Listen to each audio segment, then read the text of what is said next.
Deixa eu começar a meditação de hoje com uma pergunta. Você já chegou num lugar que você percebe que tem alguma coisa diferente, mas você não sabe o quê? Já aconteceu com você? Por exemplo, minha esposa gosta muito de trocar as coisas de casa do lugar. Ela gosta muito. E esses dias, fui inclusive pegar uma caneca para o meu café e a caneca sempre estava ali, durante tantos anos de casado, mas não estava mais. E eu fiquei catando as canecas, onde é que ela tinha colocado. Ela gosta muito. Eu sou do time que as coisas poderiam ficar iguais por 20 anos dentro de casa. Não teria problema nenhum, assim, eu estaria feliz da vida. Mas a Susan não, assim, a cada pouquinho ela tem que trocar algumas coisas. Ela pegou isso da mãe dela. De verdade, assim. A gente vai visitar a minha sogra cada mês, assim, né? Tem sempre alguma coisa fora do lugar, diferente, assim. Como a casa é de madeira, minha sogra, inclusive, às vezes troca as paredes de lugar. Ao que eu sou muito grato que a Susan não consegue fazer no apartamento. Graças a Deus, assim, né? Mas assim, volta e meia, tá assim, a minha sogra ou a Susan parada dentro de casa, assim, olhando as coisas, tu pensa... Ih. E às vezes eu chego dentro de casa e eu chego com essa sensação, alguma coisa que mudou. O que foi? Tá diferente, mas o que foi? Onde é que será que está o erro aqui, né? Sabe aquele negócio de jogo de 7 erros? Aí tu começa a pensar assim, onde é que está a coisa aqui? E eu não sei se você já sentiu isso, mas eu particularmente tenho a sensação assim de que eu fico bastante agoniado, fico bastante angustiado até que eu descubro o que está de diferente. Aí quando eu descubro, era isso. Ufa, né? Entendi o que está diferente aqui. Aí a gente fica já bem mais tranquilo. Existe alguma coisa assim na nossa vida. A gente sabe que a nossa sociedade está diferente. Só que às vezes a gente não sabe dizer o quê. A gente sabe, você sabe, que o mundo de hoje não é mais o mundo de 20 anos atrás, correto? E aí, mas o que mudou? O que é diferente? Você já se perguntou isso? Ah, Jorge, é a internet, né? Está tudo agora muito mais conectado. Ah, Jorge, agora são as redes sociais que fazem com que a gente se compare muito mais com os outros. Tá certo, tá certo. Mas o que mudou no nosso sentimento? O que mudou aqui no nosso coração? Que parece que é tão diferente da época dos nossos pais para hoje. Alguma coisa mudou, mas a gente não sabe dizer o quê. E como a gente não sabe dizer o quê, a gente fica angustiado. Alguma coisa mudou, mas o que é? Todos esses tempos, lendo e tentando entender um pouco mais da nossa época, eu sinceramente acredito que ninguém descreve melhor a mudança da nossa época do que esse filósofo, que eu já falei para vocês em outros momentos. É o sul-coreano chamado Byung-Chul Han. Ele dá aula na Universidade de Berlim, na Alemanha, e ele escreveu um livro que se tornou um best-seller, especialmente nas universidades, que se chama Sociedade do Cansaço. E ele vai explicar isso de uma forma bem interessante. Olha só. Um outro cara muito inteligente, chamado Michel Foucault, ele disse assim, anos atrás, a gente vivia numa sociedade onde a principal questão era siga as regras. Se você for ver, era isso que era. O que se esperava de um funcionário 20 anos atrás? Que chegasse no horário, saísse no horário, e nesse meio tempo, entre chegar no horário e sair no horário, que ele cumprisse as regras. Então, qual que é o bom funcionário? Se você perguntasse para um cara assim, 20 anos atrás, ali, de uma empresa, de uma siderúrgica, o que é um bom funcionário para você? Ele ia responder certo. O cara que cumpre as regras. Atenção aqui, para mim, volta para mim. Aí. O cara que cumpre as regras. Beleza? Quem quer um bom filho? Se perguntasse para um pai de 20 anos atrás, o que é um bom filho para você? O que o pai ia dizer? O filho que cumpre bem as regras, que me obedece. Esse é o bom filho. Ponto. Né? Se você vai pensar assim, até nas igrejas, as igrejas anos atrás, você vai concordar, como é que era a vivência de igreja? A vivência de igreja era cheia de regras, certo? Como é que funcionava? Como é que o Michel Foucault falava que era uma sociedade de excesso de negatividade, qualquer coisa era, como era uma sociedade de regras, qual era a frase que a gente mais ouvia? Você que é criança vai lembrar. Não pode. Não era isso.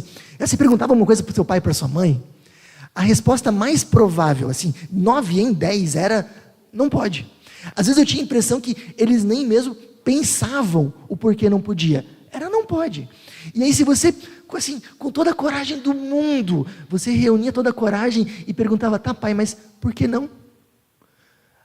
Qual que era a resposta? Por que não, horas? Pronto, era isso.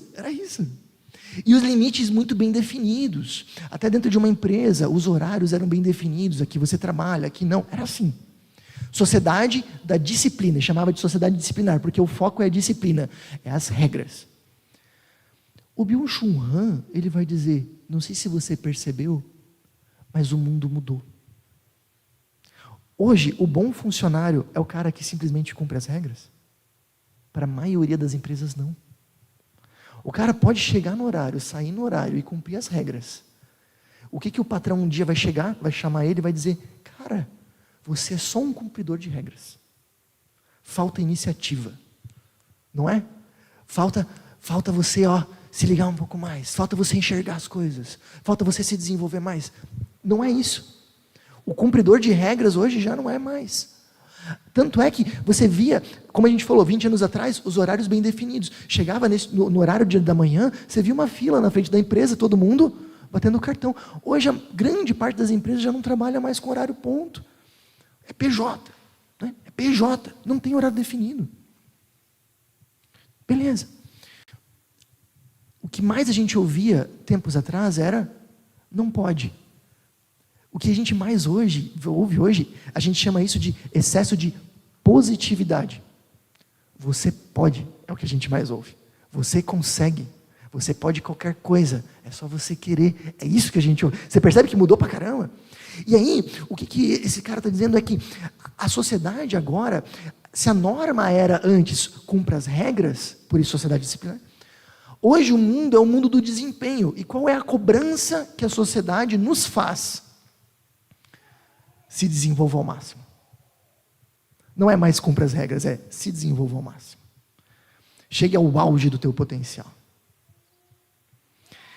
E aí, o que é interessante é que o efeito que a sociedade disciplinar tinha, e o que ela produziu de ruim, foi exclusão.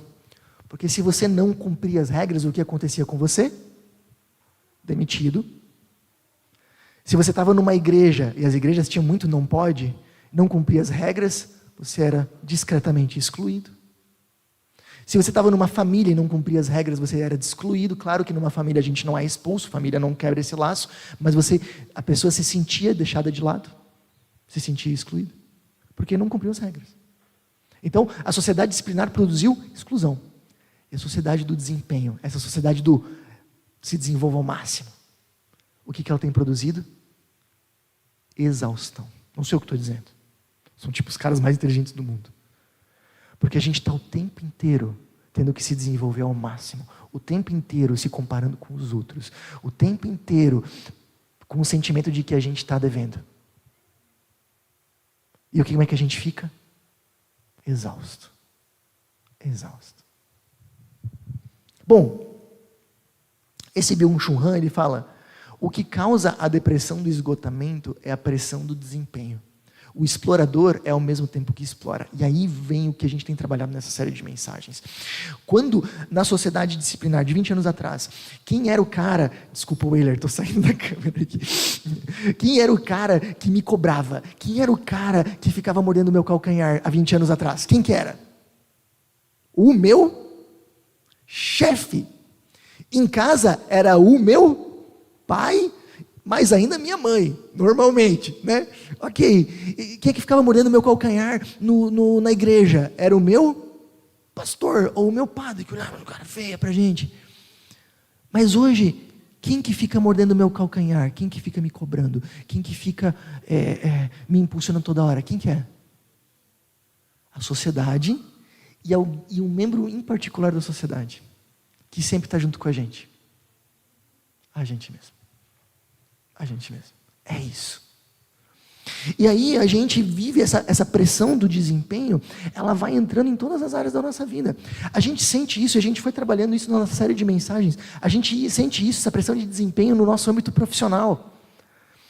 onde a gente parece que a gente tem que dar conta do recado o tempo todo. A gente sente isso no âmbito familiar, que parece que a gente tem que ser um bom pai, uma boa mãe o tempo todo. E aí a gente sai para trabalhar, a gente se sente mal porque não estava em casa. A gente fica em casa, a gente se sente mal porque não vai trabalhar. Essa pressão de desempenho a gente sente nos relacionamentos, onde a gente tem a sensação que a gente precisa agradar todo mundo o tempo todo. Cada um desses aqui foi um tema de mensagem. Eu vou dizer uma coisa para vocês, de coração. Se você não pôde estar em um desses 3 temas que já foram, estão todos lá no YouTube, dá uma olhada, porque isso vai trazer leveza para a sua vida. Mas enfim, e a gente também sente essa pressão do desempenho no mundo espiritual, onde parece que a gente vive o tempo todo tendo que obedecer a Deus e cuidar de cada detalhe, e a gente também se culpa, e eu já ouvi isso de pessoas, a gente se culpa não só porque a gente não está tão presente em casa como deveria, a gente não se culpa só porque a gente deveria se desenvolver mais no trabalho quanto deveria, a gente também se culpa porque a gente deveria ser um cristão melhor. Você já deve ter sentido isso. Onde você analisa a sua vida de fé e você está sempre em dívida. E como a gente pode, e você vai sentir essa pressão de espiritualidade, de desempenho, eu sinto isso e ouço isso na vida das pessoas. Quando uma pessoa diz assim, eu vivo com Deus, eu sou uma pessoa boa, o que está por detrás? Desempenho. Eu vivo com Deus porque eu sou uma pessoa boa, eu estou fazendo as coisas certas. Então, para mim viver com Deus, eu preciso ter um bom desempenho. Ou quando eu percebo assim, ainda hoje, assim, uma preocupação bem grande das pessoas sobre, isso é pecado? Alguns anos atrás eu fiz um postzinho de Reels no Instagram com o tema tatuagem é pecado. Cara, foi um dos que teve mais visualização, as pessoas têm uma curiosidade de saber o que é pecado. E não tem problema, é algo interessante. Mas eu tenho a impressão que a maioria das pessoas acredita que a sua vida com Deus é isso, é eu descobrir o que é pecado, evitar ao máximo e daí eu vou ficar bem com Deus. O que está por detrás disso? O desempenho. Mas não é isso. A vida com Deus não é isso. Ou quando eu ouço as pessoas dizendo assim, passam por uma crise, e aí elas dizem para si mesmas assim, poxa, por que eu estou passando por isso? Eu sou uma pessoa boa. O que está por detrás dessa pergunta é desempenho, uma espiritualidade do desempenho, que nos pressiona. Mas eu queria dizer para vocês nessa noite, que a vida com Deus não é assim. E a vida com Deus, ela é muito mais leve. Sabe quando as pessoas dizem assim, eu queria ir no culto, mas eu estava muito cansado? Se você não entendeu a vida com Deus. Porque vida com Deus não é trabalho, é descanso. Não é mais uma coisa na agenda, é renovar a força. Vida com Deus não é pressão, é alívio. Dá para entender? Mas o que é interessante é que nós não somos os primeiros a viver uma espiritualidade do desempenho. Outras pessoas já viveram, e um desses caras que viveu uma espiritualidade do desempenho muito forte foi Pedro. E eu queria que vocês acompanhassem aqui Mateus 26. O que está acontecendo? Jesus está prestes a morrer. E ele foi muito claro e disse isso para os discípulos, que ele estava prestes a morrer. Era a última janta de Jesus com os discípulos, que daqui a pouco nós vamos relembrar, Santa Ceia. E o que aconteceu nesse momento?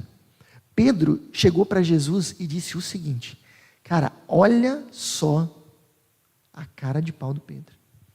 Ele diz assim, ainda que todos te abandonem, eu nunca te abandonarei. O que tem atrás disso aqui? Desempenho. Pedro está dizendo para Jesus, mesmo que todo mundo te deixasse, eu não deixo. Mesmo que todos te abandonem, eu não vou. Pedro está nas entrelinhas dizendo, eu sou melhor que esses caras aqui. Sabe esses 11, esses 12 aqui que te seguem? Um já vai te trair, boa coisa não é. Né? Mas os outros, eles não são grande coisa. Mas eu não. Eu sou bom. O que está por detrás disso? Desempenho. Eu dou conta do recado. É como se Pedro estivesse dizendo, eu dou conta do recado. Eu sou um discípulo exemplar. E ele continua, Jesus fala para ele, Pedro, eu te asseguro que antes que o galo cante, 3 vezes você me negará. E aí Pedro continua, ele diz, mesmo que seja preciso que eu morra contigo, eu nunca vou te negar. Cara, olha só que impressionante. Jesus falou, tu vai me negar 3 vezes, e o Pedro diz, não, não vou te negar. Mesmo que eu morra, eu não vou te negar. Pedro está dizendo, Jesus, eu sei mais do que você. Que loucura! Eu sei mais do que você. Eu não vou te negar. Caramba! E você vê que o Pedro, essa foi a vida com Deus que ele teve, a vida com Jesus. O Pedro sempre era o cara que tomava a frente. Você já viu isso lendo a Bíblia? Jesus está andando sobre as águas. Quem é que pulou na água para encontrar Jesus? Pedro. Jesus vai ser preso pelo guarda. Quem é que pegou a espada e cortou a orelha do guarda? Pedro. É sempre o cara. E é isso. Ele quer dar conta do recado. Ele quer ser um discípulo exemplar. Mas a história vai para frente. E a gente vai perceber que ele não dá conta. Eu quero comentar com vocês algo que é muito importante. Essa espiritualidade do desempenho, de acreditar que a vida com Deus depende de nós termos uma boa performance, é uma espiritualidade pesada. Onde a gente vai se sentir o tempo inteiro cobrado e o tempo inteiro devendo. Essa espiritualidade do desempenho, ela nos afasta de Deus. Você já parou para pensar que Jesus comeu com prostitutas? Jesus comeu junto, teve refeições junto com cobradores de impostos que eram tidos na época como pessoas corruptas. Você já parou para pensar nisso? Porém, Jesus teve problema com um grupo de pessoas. Quem era? Os religiosos. Por quê? Porque eles acreditavam que eles davam conta do recado sozinhos. E Jesus falou que aquelas pessoas marginalizadas da sociedade por causa da moral, estavam mais próximas do reino de Deus do que eles. Por quê? Porque elas estavam mais propensas a entender que elas não davam conta do recado sozinhas e que elas precisavam de um Salvador. Essa espiritualidade do desempenho, onde a gente acha que a nossa vida com Deus depende do nosso esforço, ela não sobrevive a crises, porque quando você passa por uma crise, você vai pensar, o que eu fiz para merecer isso? Se eu sou uma pessoa boa, por que eu estou passando por isso? Por que eu tive esse diagnóstico ruim se eu sou uma pessoa boa? Por que eu estou passando por uma crise financeira se eu sou uma pessoa boa? Cara, essa é uma das perguntas que as pessoas mais fazem. E normalmente essas pessoas chegam a 2 conclusões. Elas olham para a sua vida e percebem, opa, estou pisando na bola. Então elas se sentem culpadas e se afogam em culpa. Ou elas olham para a sua vida e dizem, mas eu não fiz nada de errado, Deus é injusto. Não. Você simplesmente está vivendo a vida com Deus do jeito que não era para ser vivida. Você não entendeu as regras do jogo. Você não entendeu ainda o que é um relacionamento com Deus. Porque Jesus não falou de uma espiritualidade do desempenho. Jesus não falou que se a gente se esforçasse para ser uma pessoa boa, as coisas iriam acontecer bem com a gente. Jesus não falou isso. A vida com Deus não é uma questão de desempenho. Mas aí, a história do Pedro avança. E vocês sabem que quando Jesus é preso, o que Pedro faz? Jesus estava certo ou estava errado? Certo, né? E aí o Pedro negou 3 vezes a Jesus. O cara que ia morrer por ele, realmente não morreu por ele e negou Jesus 3 vezes. E aí Pedro se arrepende profundamente. E o que acontece é que Jesus ressuscita. E Jesus ressuscita, encontra com os apóstolos e está tudo certo. Pedro parece sempre um cara que ficou muito triste com a situação e se culpa com isso. Ok? Mas Jesus, apesar de ter ressuscitado, faltava ele ter um momento com o Pedro. Para curar aquela situação, sabe? Sabe quando a gente tem um problema com alguém, as coisas não vão se resolver até que a gente converse? Não é verdade? Faltava isso. E vai acontecer, aqui. Pedro saiu para pescar. Provavelmente ele acreditava que ele não tinha mais lugar nos círculos dos discípulos. Por quê? A espiritualidade que ele vivia era uma espiritualidade do desempenho. Eu errei, eu estou fora. E aí ele está pescando. E eles passam a noite inteira pescando e não pegam nada. Que nem já tinha acontecido quando Pedro foi chamado. Lembra? Estou achando que os caras eram ruins de pesca, né? Porque meu chapéu, né? A Bíblia fala de 2 vezes que eles vão pescar, as 2 não pegam nada. Enfim. E quando eles estão terminando de pescar, sem ter pego nada, aparece uma pessoa na praia, dizendo: pesca ali que vocês vão pegar. E eles jogam as redes e pegam um monte de peixe. Lembra que isso já tinha acontecido no início dos evangelhos? E aí o Pedro olha e diz: é ele. É Jesus. E Pedro não espera o barco chegar na água. Ele se joga na água e vai nadando até a praia para encontrar Jesus. Olha que cena bonita. Eu imagino Pedro indo na água e chorando e nadando para encontrar Jesus. E quando ele chega na praia, tem um peixe assando. E Jesus está assando peixe para os discípulos. E é interessante, porque a Bíblia vai falar que Jesus tinha um fogo de brasa. Vocês sabiam que no Novo Testamento só existe 2 vezes essa expressão fogo de brasa? Essa palavra grega só aparece 2 vezes no Novo Testamento inteiro. Sabem qual situação? Aqui. E sabe qual é a outra? Exatamente no momento em que Pedro nega Jesus. Parece que Jesus, ele reencena, ele refaz o momento da negação e do chamado, como ele dizendo para Pedro assim: Pedro, eu nunca me enganei a seu respeito. Pedro, eu sabia desde sempre que você era uma pessoa falha. Pedro, eu sabia que você ia me negar, mas eu te chamei, mesmo assim. Jesus não escolhe a gente pelo nosso desempenho. Ele escolhe por amor que Ele tem a gente. Pegou essa ideia? Vocês sabem que lá em casa eu tenho uma mania. Se você um dia quiser plagiar, pode ficar à vontade. Mas a minha mania em casa é, de vez em quando, eu falo para o Bernardo e para a Laura: filho, pensa aqui no Bernardo. Filho, você sabia que se eu pudesse escolher qualquer menino do mundo para ser meu filho, qualquer um, eu escolheria você todas as vezes? Eu falo isso de vez em quando para eles.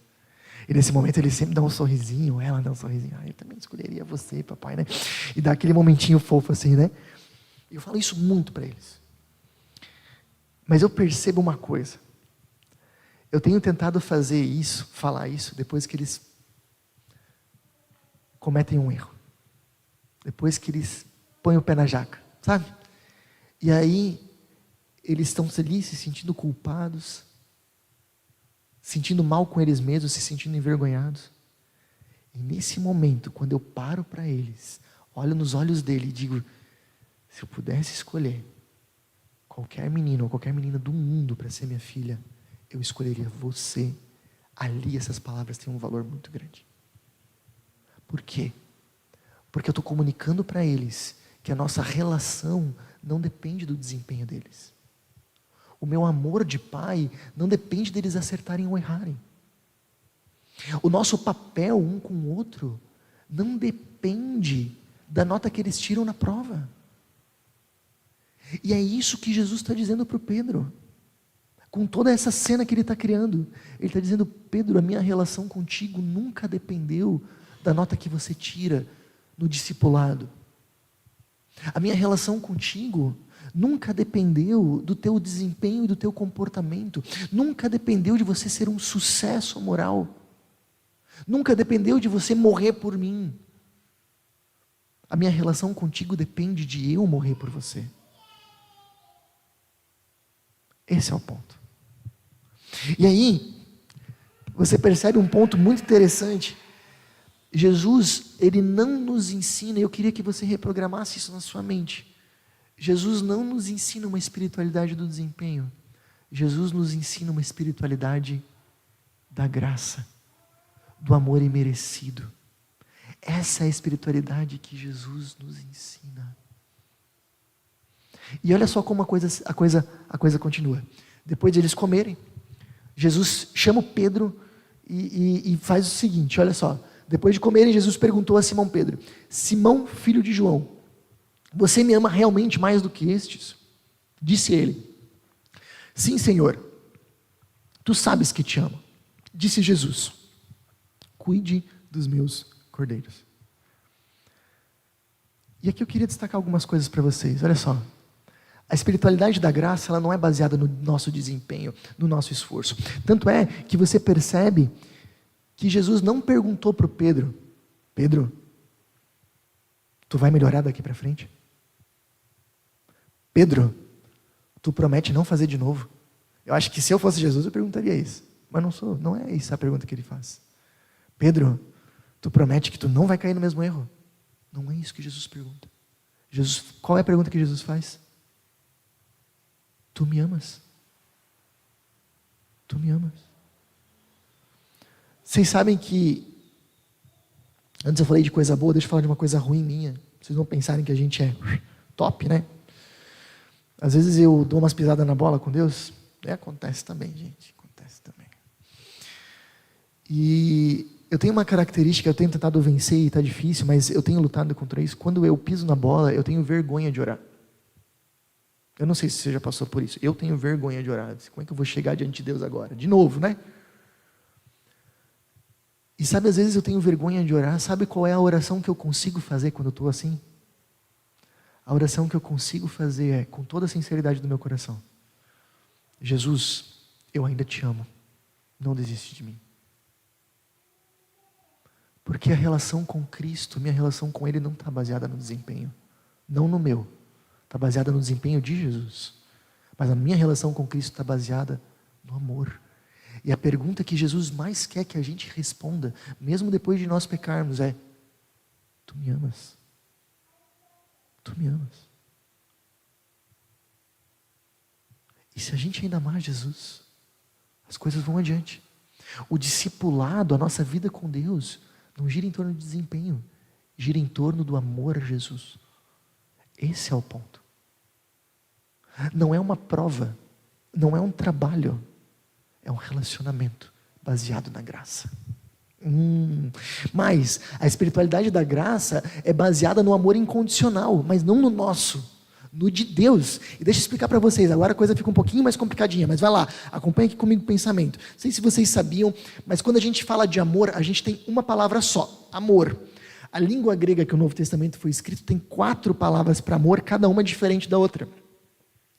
Uma das palavras que nos interessa bastante é ágape, que é o amor incondicional, o amor perfeito, que é dito que Deus nos ama. E outra palavra é o amor de amigo, que se chama filéu, da onde vem, por exemplo, a palavra filosofia, amigo da sabedoria. Então, o amor de amigo é filéu. E se você olhar esse texto aqui, na língua grega, Jesus fala para Pedro: Pedro, tu me ágape, Pedro, tu me ama incondicionalmente com amor perfeito. E Pedro responde: eu te filéu, eu te amo como amigo. Pedro está dizendo: na verdade, eu não consigo te amar de forma perfeita, Jesus. Eu não consigo te amar de forma incondicional, Jesus. Talvez até queria, mas eu não consigo. Meu amor por ti, ele é falho. É uma confissão que Pedro está dizendo. E Jesus, nesse momento, poderia dizer: então sai daqui, porque o que está fazendo aqui? Tu não é meu discípulo. Não, Jesus fala: então apacenta as minhas ovelhas. Mesmo não me amando de forma perfeita, eu te amo de forma perfeita. Pode continuar como meu discípulo e mais, assumindo liderança no meu reino. Porque eu te conheço. E eu conheço a tua imperfeição. Você percebeu uma coisa? Pedro estava mais distante de Jesus quando fingia ter um amor perfeito. Pedro está mais próximo de Jesus quando ele confessa que o seu amor é imperfeito.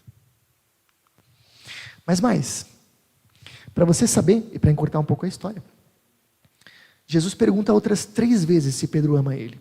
Por que 3 vezes? Porque Pedro tinha negado 3 vezes, e assim agora Pedro também teve 3 chances de reafirmar o seu amor. Essa é a ideia do texto. E o que é interessante é que na 3ª vez, Pedro dá uma entristecida quando Jesus pergunta, porque ele entendeu a referência. Opa, ele tá se referindo à negação. Por isso que ele está me perguntando 3 vezes. E aí, Pedro responde para ele: Jesus, Senhor, tu sabes todas as coisas e sabes que eu te amo. Tu sabes todas as coisas. Tu sabes que eu te neguei. Tu sabes que eu falhei. Tu sabes que eu sou imperfeito. Tu sabes da minha fraqueza.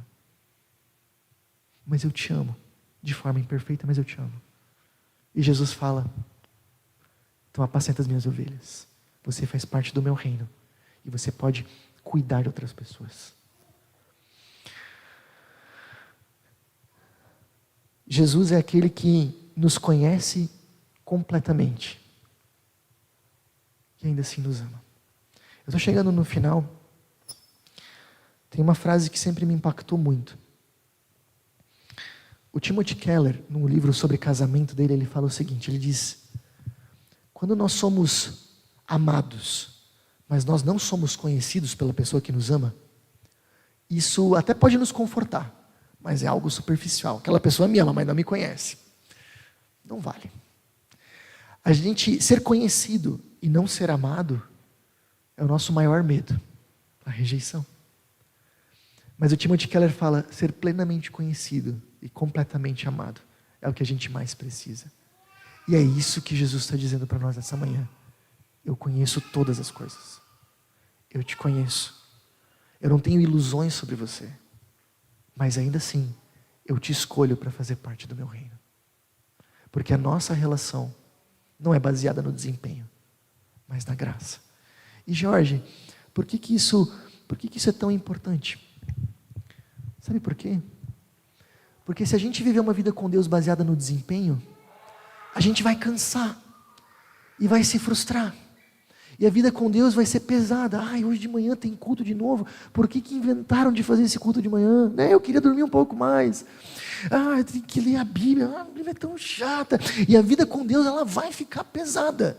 Certeza. E eu garanto para vocês que alguém que vive uma espiritualidade do desempenho, provavelmente em 1 ano não vai estar mais aqui. Porque cansou. Agora, se você vive uma vida com Deus baseada na graça, porque você entendeu o amor dele pela tua vida, você entendeu que esse Deus sabe de todas as coisas, inclusive os teus erros. Ele não precisava te amar, mas te ama. E te ama a ponto de entregar a vida dele por ti. Ninguém precisa te mandar uma mensagem lembrando do culto. Você quer estar lá, porque você quer aprender um pouco mais do que esse Deus que te ama tem para a tua vida. Ninguém precisa te pedir para ler a Bíblia. Você quer ler a Bíblia, porque você quer estar perto desse Deus que te ama. E quando você lê alguma coisa na sua Bíblia, de manhã cedo, no teu horário devocional, durante a semana, e você sente que através daquele texto Deus está falando contigo, você percebe que não existe nada melhor. Não existe nada melhor.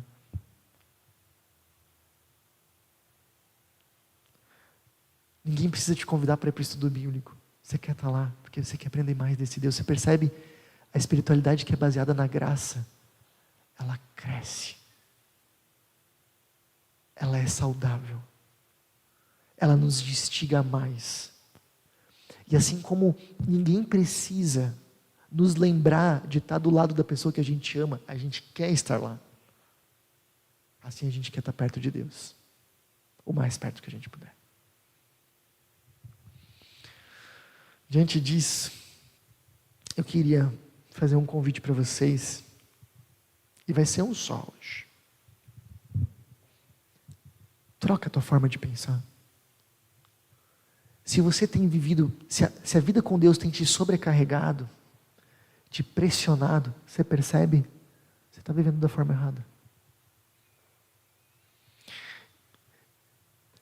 Se você tem achado que a tua vida com Deus depende do teu desempenho, você tem achado errado. Você tem achado errado.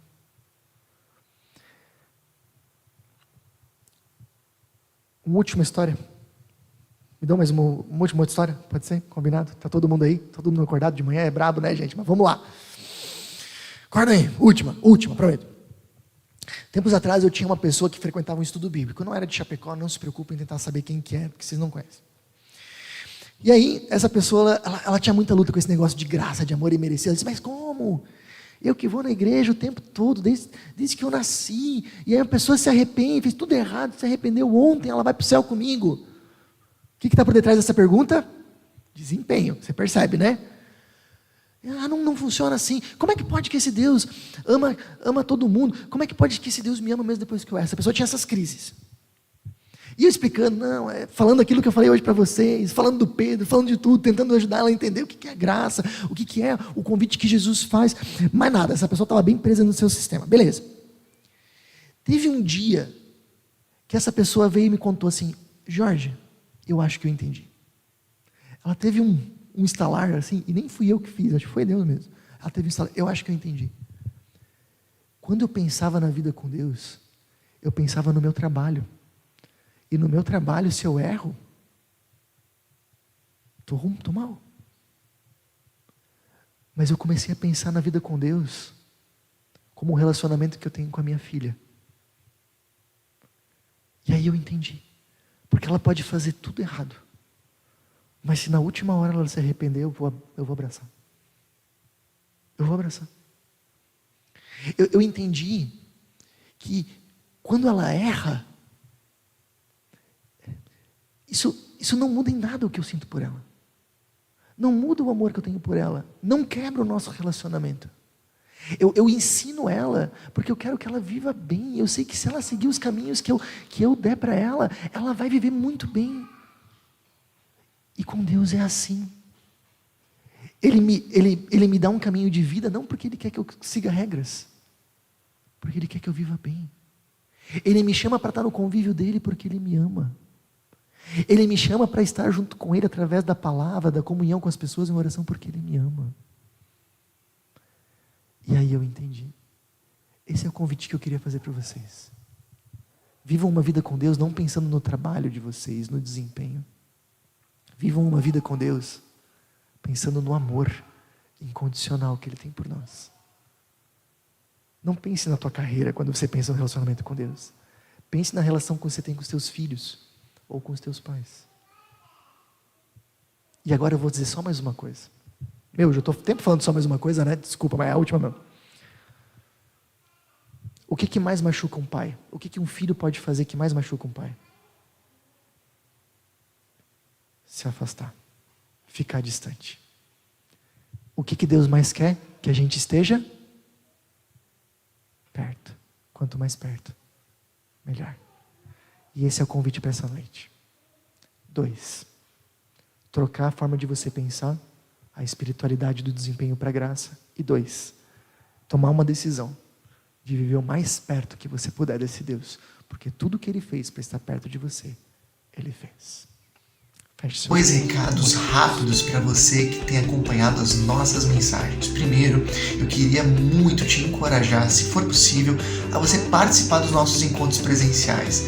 É uma forma de nós podermos nos conhecer e de você poder aprender ainda mais com a gente. Segundo recado, se você deseja contribuir financeiramente com a nossa comunidade, todos os nossos dados bancários estão aparecendo agora na sua tela. Essa é uma forma importante de você nos ajudar a espalhar ainda mais a mensagem de Jesus para fazer a diferença no coração de ainda mais pessoas. Pense nisso. Até a próxima!